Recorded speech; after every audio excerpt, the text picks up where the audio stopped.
اگر تو میت مرنے والا نیک ہے تو اس کو اپنا ٹھکانہ نظر آ رہا ہوتا ہے، اور کہتے ہیں کہ جو فوت ہوتا ہے نا، جو میت ہوتی ہے، وہ اس کو جب کندھوں پہ اٹھایا جاتا ہے تو اگر وہ نیک ہے تو وہ کہتا ہے مجھے جلدی لے کے چلو، اور وہ خوش ہوتا ہے کہ میری اگلا، اس کو اپنا اگلا مقام نظر آ رہا ہوتا ہے۔ اور اگر وہ بد ہوتا ہے تو کہتے ہیں کہ وہ ایسی چیخ مارتا ہے، ایسی چیخیں مار رہا ہوتا ہے، انسان اور جن کے علاوہ پوری مخلوق سنتی ہے۔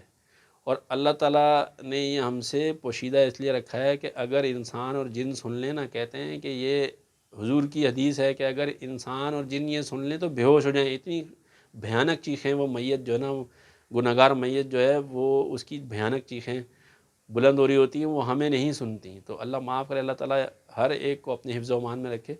تو یہ جو نیک اور بد کی جو تعریف ہے، اب یہ میت کو اٹھا کے آپ نے دفن کر دیا، اس کے بعد کیا ہوتا ہے جی؟ قبر کے اوپر پھول رکھے جا رہے ہیں، اس کے اوپر پانی چھڑکا جا رہا ہے، اس کے اوپر پکی کی جا رہی ہے قبر۔ حضور صلی اللہ علیہ وآلہ وسلم نے ہمیں یہ تعلیم نہیں دی۔ جنت البقیع میں آپ چلے جائیں، وہ قبریں ساری کچی ہیں۔ حضور کی قبر اطہر بھی کچی ہے، سائیڈوں پہ دیوار دی انہوں نے، اور سائیڈوں پہ اس کی مضبوط ایک دیوار بنائی ہے پہلے، پھر اس کے بعد ایک باہر والی دیوار ہے، لیکن اصلی جو حضور کی قبر مبارک ہے وہ کچی ہے۔ حضرت عمر، حضرت ابوبکر صدیق، سب کی جو قبر مبارک ہیں کچی ہیں۔ تو ہمیں جو تعلیم حضور نے دی وہ ہم اس کو بھول گئے۔ حضور نے کہا کہ اللہ تعالیٰ یہود و نصارہ پر اللہ کی لعنت ہو، یہ دنیا میں زمین پر سب سے بری مخلوق ہے، جنہوں نے اپنے انبیاء اور اپنے بزرگوں کی قبروں کو سجدہ گاہ بنا لیا، اور ان کو تعمیر کیا، اور وہاں پر جو ہے نا عبادتیں کرنے لگ گئے، اور ان کو سجدہ گاہ بنایا، اور بڑے بڑے جو کلیسا بنائے اور بڑے بڑے گرجے بنا دیے وہاں پر۔ جو حبشہ میں جب ہجرت کی صحابہ نے، تو انہوں نے دیکھا وہاں پہ ماریا تھا ایک گرجا، اس کو دیکھا، تو وہ بعد میں جب حضور صلی اللہ علیہ وآلہ وسلم کے وفات سے پہلے کے ٹائم پہ حضور نے باقاعدہ اس بارے میں کہا کہ لعنت ہو یہود و نصارہ پر، اللہ کی لعنت ہو، انہوں نے اپنے نیک لوگوں کی قبروں کو سجدہ گاہ بنایا اور ان کو تعمیر کیا، اور وہاں پر ان کی قبروں کو کہ بڑے بڑے مقبرے بنائے، اور وہاں پر سجدہ گاہ بنایا، اور ان کو عبادت گاہ بنا لیا۔ تو اللہ کی لعنت ہو یہود و نصارہ پر۔ تو اس لیے قبر کو پکا کرنا، قبر کے اوپر پھول پودے لگانا، اس کے اوپر اگربتی جلانا، یہ سب منع ہے، غلط کام ہے۔ قبر کو کچا رہنے دیں۔ قرآن اور حدیث کے حوالے سے یہی حقیقت ہے، اگر ہم مانیں یا نہ مانیں۔ اور کہتے ہیں نا، جو فوت ہو چکا اس کو کچھ بھی فائدہ نہیں ہے اس کا، اس کے لیے نیک اولاد صدقہ جاریہ ہے، وہ قرآن پڑھے، وہ دعا کرے، لوگوں کو بلا لینا، جی آ جائیں جی قرآن خوانی ہے۔ اب لوگ قرآن خوانی کرنے کے لیے آ رہے ہیں، پڑھ رہے ہیں، اس کا کسی کا کوئی فائدہ نہیں ہے پڑھنے کا، صرف نیک اولاد جو ہے نا اس کی طرف سے فائدہ ہے۔ دعا کریں آپ۔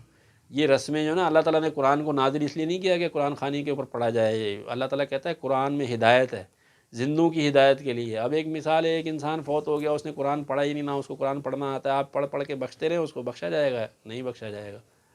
جس انسان نے ساری زندگی قرآن پڑھا نہیں، نہ سیکھنے کی کوشش کی، اس کو قرآن، آپ کے قرآن پڑھنے کا فائدہ ہوگا؟ اگر ہم جو قرآن خوانی لوگ کرتے ہیں، ہمیں پتہ ہے نا جو کیسے پڑھ رہے ہوتے ہیں، قرآن کی بے حرمتی بے ادبی کر رہے ہوتے ہیں، اور جنہوں نے پڑھنا ہے وہ نہیں پڑھ رہے ہوتے، محلے والے آ کے پڑھ رہے ہوتے ہیں، مولوی اور مدرسے کے بچے پڑھ رہے ہوتے ہیں، گھر والے پھر بھی نہیں پڑھ رہے ہوتے، وہ ہا ہا ہو کر رہے ہوتے ہیں۔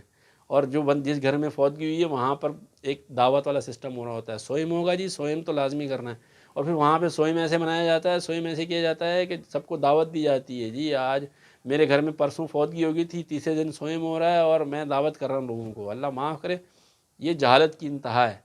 اور پھر اس بات پہ لوگ برا مناتے ہیں، نہیں جی یہ تو کرنا چاہیے۔ او بھائی، اس کا کہاں لکھا ہے، کہاں ہے قرآن میں، حدیث میں؟ صحابہ نے کیا، کسی نے کیا؟ اور اس کا فائدہ کیا ہے اس کو؟ یہ آپ اس کو کریں، جو اولاد ہے یا میاں بیوی میں سے کوئی فوت ہو جائے تو اس کے مال میں سے صدقہ کریں اس میت کے لیے، ثواب کے لیے۔ تو یہ فائدہ ہے۔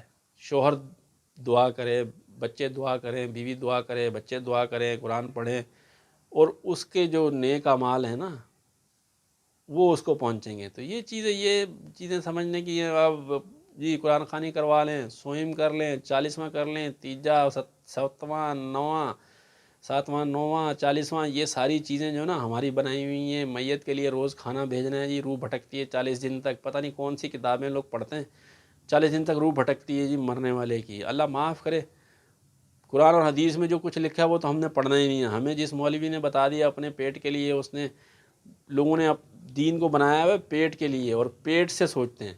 ہر بندہ جو ہے نا وہ اپنے فائدے کا اپنا دین بنا کے بیٹھا ہوا ہے.